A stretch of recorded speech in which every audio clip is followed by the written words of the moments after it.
BNP এখানে কোনো student force না ইন্ডিয়ার জন্য। তাকে যে পছন্দ করা হইতেছে তা কিন্তু না। বিএনপি এখানে কম্প্রোমাইজড অ্যাক্টর।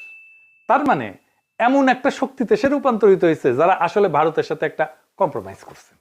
ভারত বিএনপিকে চায় কারণ বিএনপি আদর্শিকভাবে শক্ত না, কাঠামোগতভাবে দুর্বল।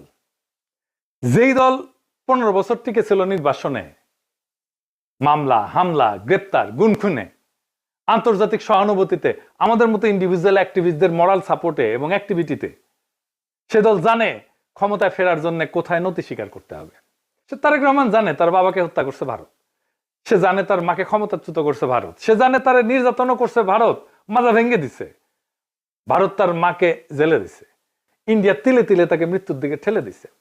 আর এটাও সে জানে সে না পারছে এটা ঠেকাইতে, না পারছে নিজেকে রক্ষা করতে।